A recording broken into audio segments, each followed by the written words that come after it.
Fala pessoal, quero compartilhar uma palavra de Deus com você. Atos capítulo 10, nós vamos ler os versículos de 1 a 6. Atos capítulo 10, versículos de 1 a 6. Narra essa passagem a história de Cornélio. Diz o seguinte: havia em Cesareia um homem chamado Cornélio, centurião do regimento conhecido como italiano. Ele e toda a sua família eram religiosos e tementes a Deus. Dava muitas esmolas ao povo e orava continuamente a Deus. Certo dia, por volta das 3 da tarde, ele teve uma visão. Viu claramente um anjo de Deus que se aproximava dele e dizia: Cornélio. Atemorizado, Cornélio orou para ele e perguntou: que é, Senhor? O anjo respondeu: suas orações e esmolas subiram como oferta memorial diante de Deus.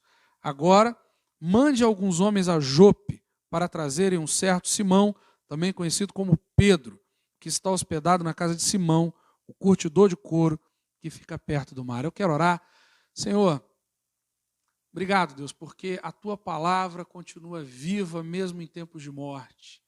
Obrigado porque o Teu povo continua sedento de ouvir a Tua voz, mesmo em tempos estranhos, mesmo em tempos de desesperança. Nós cremos, ó Deus, que Tu és a nossa esperança e a Tua palavra é aquilo que produz em nós a vida e a esperança que precisamos. Obrigado, em nome de Jesus. Amém. Eu creio que você, nesse tempo de pandemia, a frase que tem mais ouvido é: fique em casa. Fique em casa, fique em casa, fique em casa, evite o contato social, a gente precisa achatar a curva, a gente precisa fazer com que essa doença ela não evolua muito rapidamente. E nós temos ficado em casa, alguns têm ficado entediados em casa, tem gente que está desesperado, não tem mais o que fazer dentro de casa, tem gente que já não consegue mais obedecer a recomendação e vai para a rua, vai passear, vai fazer alguma coisa, enfim. Quero dizer para você que em casa há bênçãos de Deus e há lições preciosas da palavra de Deus que a gente pode aprender. Eu quero começar com você aqui do circuito, você também que está me ouvindo, uma série de mensagens sobre coisas muito legais que aconteceram nas casas que a Bíblia narra. Casas que a Bíblia mostra que houve uma manifestação incrível da presença e do poder de Deus. E eu vou começar hoje pela casa de Cornélio. Cornélio era um oficial, centurião romano, tinha o comando lá de uma parte da tropa. Eu não vou aqui entrar com você nos detalhes de quantos eram soldados que estavam ali sob o comando de Cornélio, mas Cornélio era um cidadão independente, chefe do exército romano, tinha lá a sua posição, tinha lá a sua relevância naquele contexto, no meio daquele povo. Era um cara importante, não era um Zé qualquer, era um cara que tinha um status, tinha uma posição social. E esse homem, a despeito da posição social que tinha, era um homem temente a Deus. Era um homem que servia a Deus. Era um homem que não deixou o poder falar mais alto.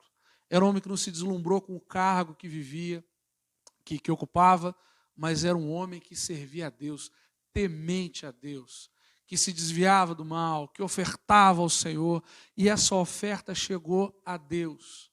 Deus recebeu essa oferta de Cornélio. Deus então diz a Cornélio o seguinte: Cornélio, você vai buscar um camarada chamado Pedro. É esse cara mesmo que você está pensando, o apóstolo Pedro. E aí, no mesmo momento, apenas didaticamente, para você entender o que está acontecendo, enquanto Deus diz a Cornélio, para Cornélio chamar Pedro, Deus dá a Pedro uma visão. Essa visão é a visão de um lençol em que desceram ali alguns animais. Você sabe que os judeus eles tinham uma lei alimentar bem rígida, e essa lei alimentar impedia que os judeus comessem algumas coisas, algumas carnes de alguns tipos de animais. Então, entre os versículos 9 e 23 desse mesmo capítulo 10, Deus dá a Pedro uma visão.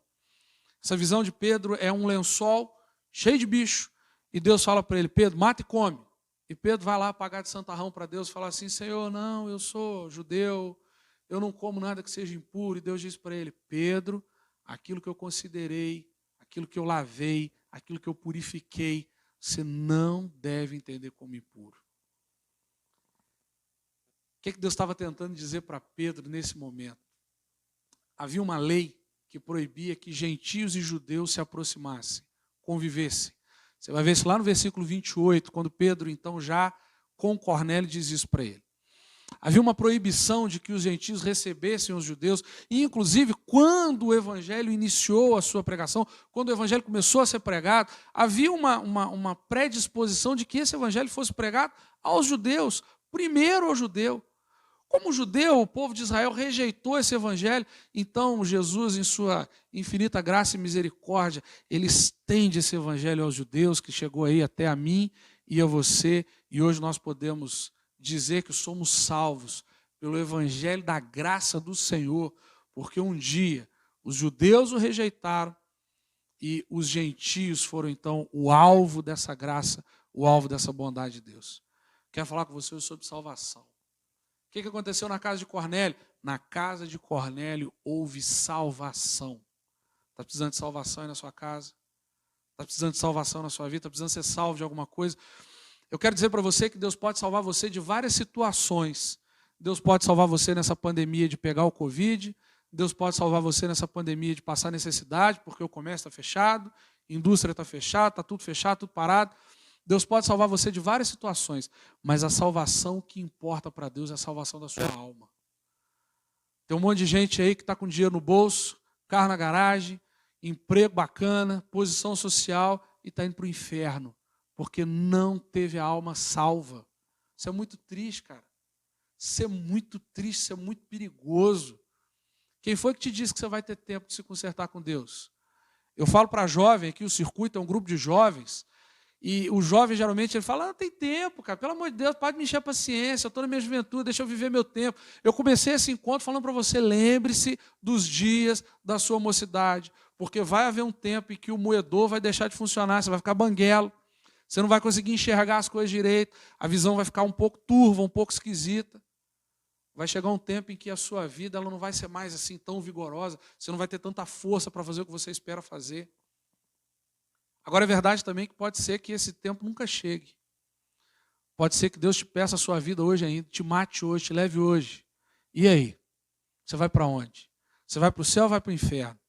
É muito legal a gente pregar a mensagem, você vai conseguir, você vai vencer, você vai sair dessa, vai dar tudo certo. Sim, vai dar tudo certo, mas o que importa para Deus não é o quanto de dinheiro você tem no banco, não é quantos carros você tem na garagem, não é quantas mulheres você já teve na vida, não é quantas bocas você já beijou, não é quanta coisa legal você já fez, não é quanto país você já conheceu. O que importa para Deus é você está vivendo um compromisso com Ele. Se Ele voltar hoje ou se você morrer hoje, você vai para o céu ou você vai para o inferno. Essa visita de Pedro na casa de Cornélio, ela me ensina algumas coisas. Primeira delas, não importa quem você é e de onde você veio. Se você for sincero com Deus, Ele entra na sua casa, Ele entra na sua vida, Ele muda a sua história e Ele faz você ser uma pessoa nova, uma pessoa diferente, uma pessoa que para de mendigar a vida. Você sabia que tem gente aí mendigando vida? O cara só consegue ter vida, ser feliz, ser alegre, ou se ele está transando com alguém, se ele está beijando a boca, ou se ele está com a cara cheia de cachaça, ou se ele está usando uma droguinha, ou se ele está no meio de uma galera fazendo coisa errada. Isso é mendigar a vida. Deus não tem esse tipo de vida para você não, querido. Deus não tem esse tipo de vida para você não. A palavra de Deus diz o seguinte, o diabo, vosso adversário, ele veio para roubar, matar e destruir, mas eu, Jesus, vim para você ter vida. E não é qualquer tipo de vida, é a vida em abundância. A palavra no grego usada para isso é o zoe. Zoe significa a vida do próprio Deus. Você precisa ser sincero com Ele. Está com a vida toda destruída, mas quando alguém bate no seu ombro, pergunta, e aí, como é que está? Está tudo bem. Estou bebendo, estou comendo, estou com dinheiro no bolso, está tudo certo, estou com saúde. Não, querido. Sem Jesus você não tem nada. Sem Jesus você é um miserável, perdido, mendigo, que não tem onde ir, que não tem onde morar, que não tem o que viver. Jesus precisa ser a razão da sua vida. Mas de que jeito? Se aproxima dele com sinceridade. Tem um monte de jovem aí pensando em colocar fim na própria vida. Vocês acham que isso é papo de quem prega para jovem? Vocês acham que isso é papo de quem quer assunto com jovem, quem quer assustar jovem? Isso é estatístico. Procura aí estudo, qualquer tipo de estudo que fale sobre suicídio, você vai ver que a maior incidência é entre jovens. Jovens. Gente nova, que tem uma vida inteira pela frente, está suicidando, colocando fim na própria vida. Sabe por quê? Porque não consegue encontrar razão para viver. Jesus é a razão da sua vida, cara. Jesus é a razão da sua vida. Pode ser que você não ganhe todo o dinheiro que você planejou ganhar. Pode ser que você nunca tenha o carro que você quer ter. Pode ser que você não case com a mulher que você acha que você tem que casar. Pode ser que você não tenha a casa que você acha que você vai ter. Mas uma coisa eu posso dizer para você, se você quiser Jesus na sua vida, você só precisa se aproximar dele sinceramente. Tem um monte de sujeito esquisito aí. Você olha para o cara, você acha o cara esquisitão. Mas o cara está cheio da presença de Deus, porque o coração dele é um coração sincero. Vamos falar de sinceridade? Você está sendo sincero com o que você está vivendo? Você está olhando para a sua vida achando tudo legal, tudo mó barato. Ah, porque o meu amigo acha legal. Seu amigo vai te levar para onde?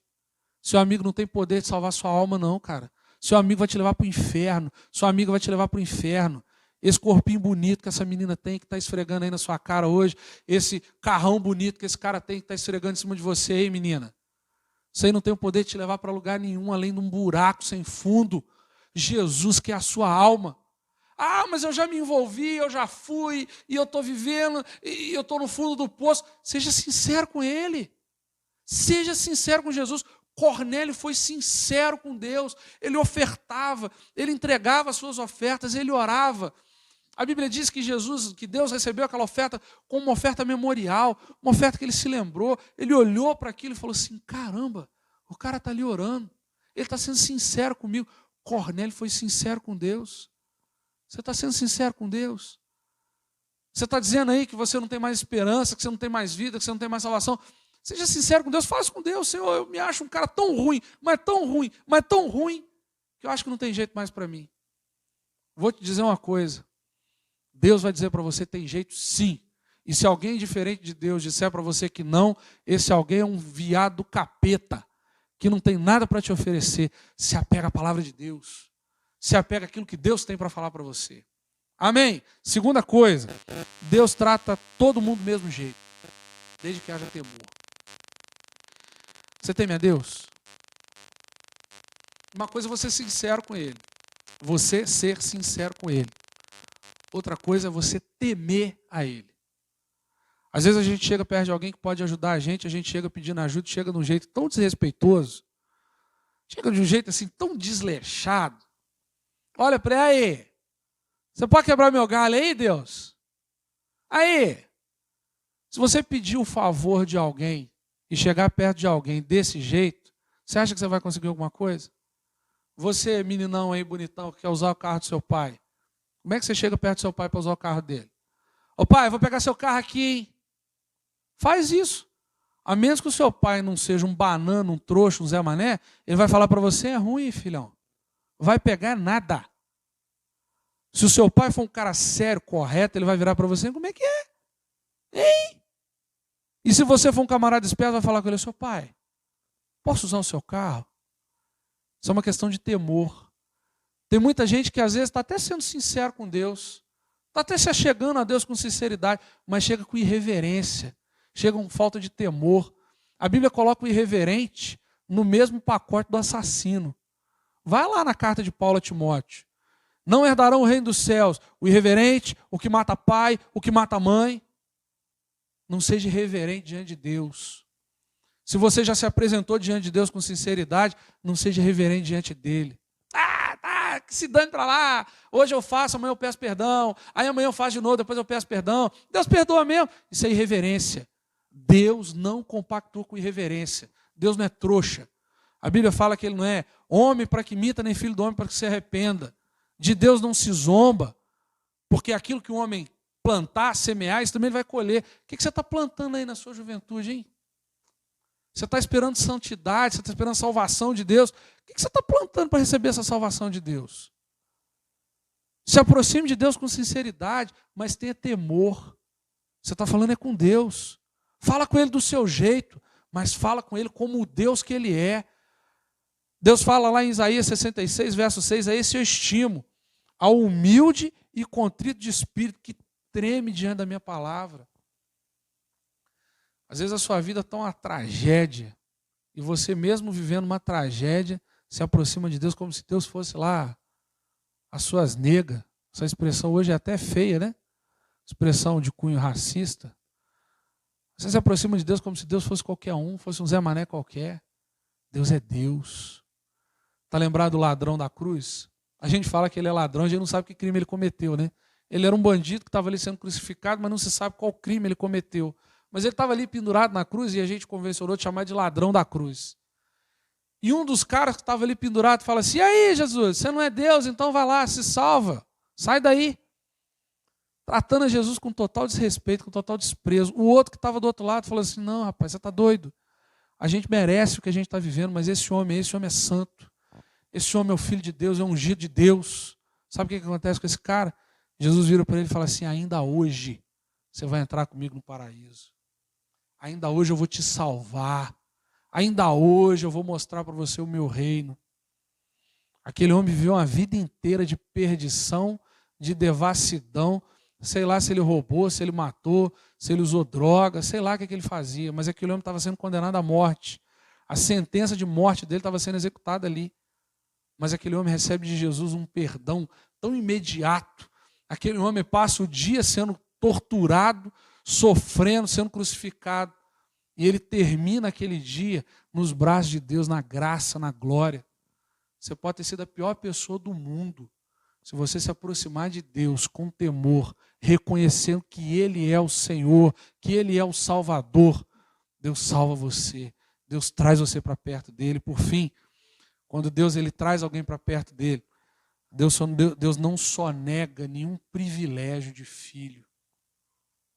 Já viu aquelas coisas assim? Não, eu matei, eu roubei, eu sou muito ruim, eu não mereço ser perdoado. Não só você merece, como o evangelho foi feito para isso. Para gente que não presta. Porque para gente que acha que é bom, vai precisar de evangelho para quê? A própria Bíblia diz isso, Jesus dizendo: eu não vim para quem é são. Quem é são precisa de médico.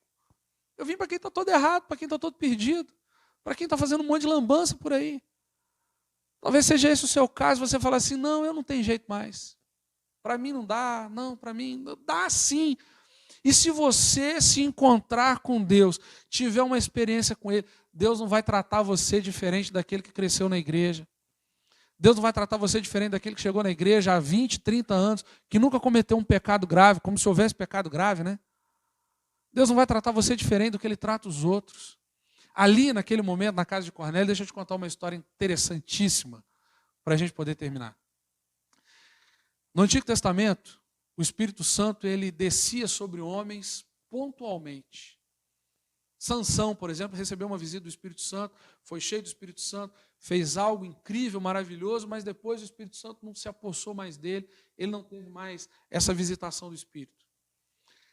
Aí lá no livro do profeta Joel, Deus usa o profeta para dizer assim: e acontecerá que nos últimos dias eu vou derramar do meu Espírito Santo sobre toda a carne. Os velhos, as crianças, os jovens vão profetizar, vão ter visões. Eu vou derramar sobre todo mundo. E o Espírito Santo vai ser derramado sobre todo mundo. E aí acontece que Jesus vem, prega o Evangelho, as coisas são reveladas, Jesus salva, Jesus morre, Jesus ressuscita. E aí lá em Atos 2, capítulo 2, narra a história do dia de Pentecoste. O dia de Pentecoste é o dia em que o Espírito Santo desce sobre a igreja, sobre os judeus, sobre aqueles que eram os receptores, aqueles que eram inicialmente parte do plano de recebimento do Evangelho. A promessa ainda não estava completa. Se você continuar lendo o capítulo 10, você vai ver que lá no final, aqueles homens que estavam lá na casa de Cornélio recebem o Espírito Santo. Esse tempo é conhecido como o tempo em que o Espírito Santo desce plenamente sobre a humanidade. Ele já havia tomado homens pontualmente, ele já havia se derramado sobre a igreja, mas aquele momento é o momento em que ele é derramado sobre os gentios. Foi lá na casa de Cornélio. Um homem que era proibido de receber a visita de um judeu. Quando ele se coloca diante de Deus, quando ele insiste com Deus, quando ele ora a Deus, Deus ouve o clamor de Cornélio. Deus envia Pedro para aquela casa, e não só Pedro, mas o Espírito Santo desce naquele lugar e cumpre com o propósito, cumpre com a profecia lá em Joel, que diz que Deus derramaria do Espírito Santo sobre toda a carne. Ah, querido, sabe o que eu aprendo com isso? Eu aprendo que quando Deus ele tem um projeto na minha vida, na sua vida, a gente pode ser a pior pessoa do mundo, mas Ele vai fazer o que Ele tem que fazer. Tem muito pastor escondido no meio de jovem maconheiro, tem muito pregador do evangelho escondido no meio das prostitutas. tem muita gente séria que vai impactar muita alma escondida no meio dos drogados. Eu creio que tem muita gente séria lá no meio da Cracolândia, que Deus vai tirar de lá, vai lavar, vai redimir, vai colocar na presença dele e vai fazer com que o nome dele seja glorificado na vida dessas pessoas. Talvez você seja um camarada desse aí. Estou me vendendo por pouco, estou usando droga, estou me prostituindo, cada dia eu saio com uma mulher, cada dia eu saio com um rapaz, estou roubando, se bobear já até matou alguém. Talvez você está me ouvindo hoje falando assim, para mim não tem mais jeito, tem jeito sim. Jesus manda dizer para você que tem jeito sim. Se você não entendeu nada do que eu falei, não ouviu nada do que eu falei, não guardou nada do que eu falei, guarda isso que eu vou dizer para você nessa conclusão. Jesus se importa com você. Jesus ama você.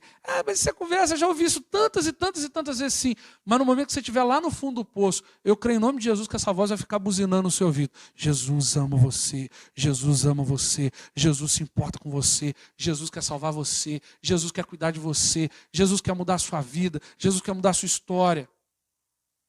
Eu creio nisso. Jesus entra na casa de Cornélio. O evangelho entra na casa de Cornélio e muda a história daquela casa, muda a história daquela família, muda a história dos gentios como um todo, que a partir de então passaram a receber do Espírito Santo. Quero orar por você, quero pedir a Deus que salve você que está me ouvindo aí. Talvez você diga assim, não, mas eu já sou salvo. Pode ser que você se ache salvo, mas esteja vivendo uma vida que não tenha nada de salvação.